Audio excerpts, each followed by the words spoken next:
Coffee Break with Jimmy. And that was one heck of a birthday party yesterday for the president. He had UFC there in the Octagon. Had the ticket was the 7 different fights that were on the ticket. And here it was at the White House, and each one of the fighters, they came downstairs in the White House. And, one came down the left side, one came down the right side from the White House, and it took a little while for them to get to the Octagon, but it was all a pretty good show. And then the fights were fantastic, to watch them. But I actually missed the first 2 because I was trying to get on Paramount on DirecTV to get the fight. And the AI person that this girl on AI that they hooked me up with, when I called them, she didn't have a clue on how to hook me up. And I wasted about 30 minutes with her, and then I wanted a regular person, so they gave me a regular person, and that person finally got me hooked up. And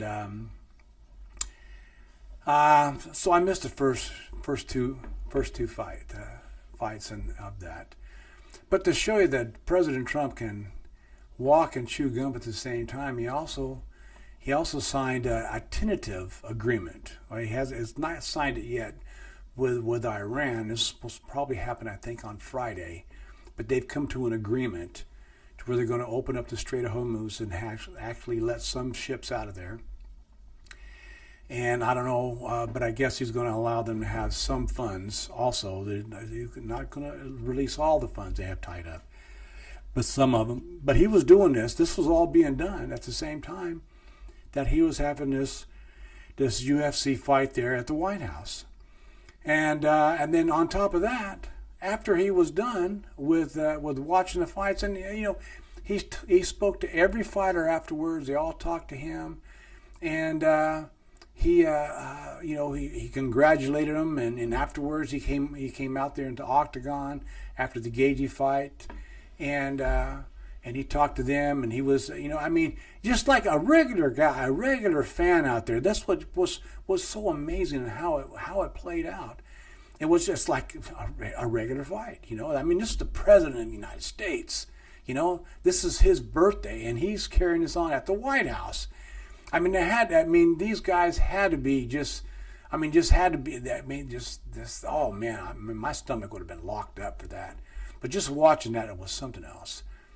And then afterwards, after that was all said and done, after he spoke for a while there at the Octagon, and then they even carried on a little bit afterwards, had people, Dana White was talking to others afterwards, and some other new broadcasters were in the green room, and they were talking about the fights. In fact, Gaethje came in there and talked to them about it, and so it was a really good program, and I'm glad I watched it, and I really had a good time, and I imagine there's millions and millions of others that watched it and had a good time too. And this just Josh Hokit, he was a fighter that and he was fighting in the heavyweight class, and he was. I think he was either the first or second fight that I saw. And afterwards, after he won, then he said, Michelle Obama is a man. And that's actually getting the most attention. I guess social media and others have been talking about that.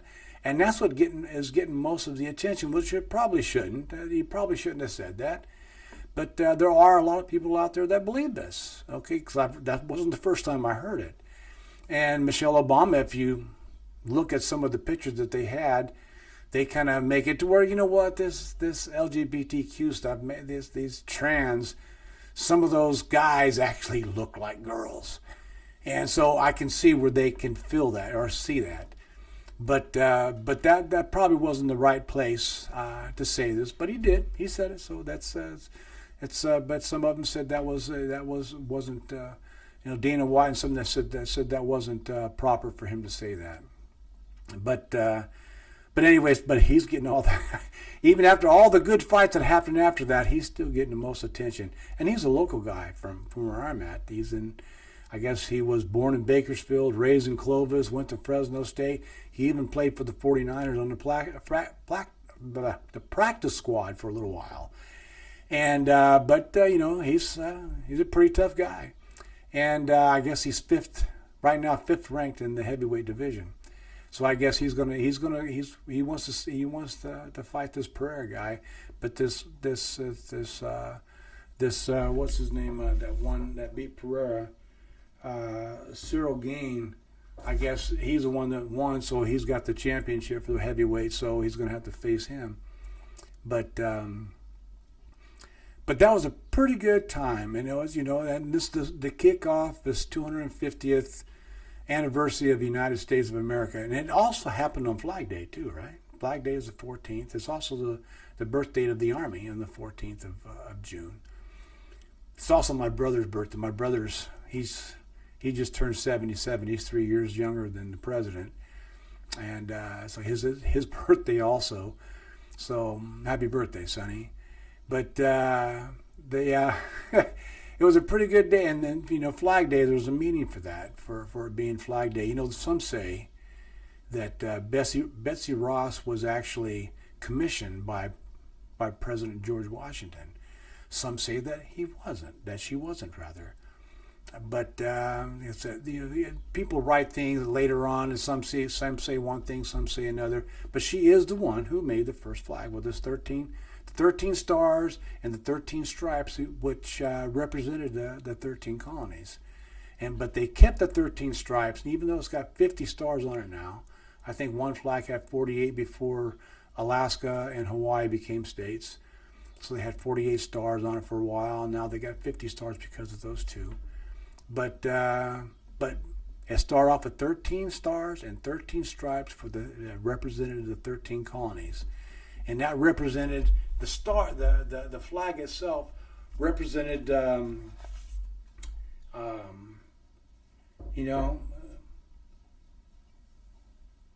it's a sovereignty and self-governance and independence. That's what the flag it's what it stood for. And sovereignty, self-governance, and independence. And that's what it stands for. That's why when they had the Battle of Fort Henry, when the British came in, they were going to destroy Fort Henry, and Keyes wrote the national anthem from that. The bombs bursting in there. The ramparts where I never even knew what a rampart was before, but the flag stood, and as you can see, when at the rockets glare and the flag was still there. I mean, if you listen to anything, listen to that about how the flag that came about, how the national came up, when Francis Scott Keyes actually wrote the national anthem, and that has to do with the flag because the flag was still there. I tell you what, whenever I think about that, that song, how it goes, and it just comes off the top of your mouth like, this is how the song is sung. It's the rockets red glare, the bombs burst in air, and gave proof to the night that the flag was still there, and all of that, it means more to me now after I heard about how the song. The national anthem was written, and it was all written because of that flag. And yesterday represented Flag Day, and so that was the whole celebrations. It was the celebration, the start of our 250th birthday. It was Donald Trump's birthday. They had UFC. The fights were there, held. The octagon was there, and on the southern part of the Whitehouse, and Dana White did a heck of production on putting that all together, and then Donald Trump, well, he didn't sign yet, but he's got an agreement with Iran to sign, so he's going to release some money, and they're going to release the blockade and let some ships out, so where the price of gas is going to start coming down. But that's going to be signed on Friday. I'm still holding, I was going to say, don't hold your breath. Don't hold your breath, because Iran, they have no idea what they're doing. And personally, they're going to have a 60-day talk after they sign this to get some other stuff that's going to be done. And I don't know exactly what it's all about because this all happened yesterday. So there's still going to be more stuff going to be coming out today and tomorrow, I'm sure. And then President Trump is at the G7 meeting right now in France. And this is how this this is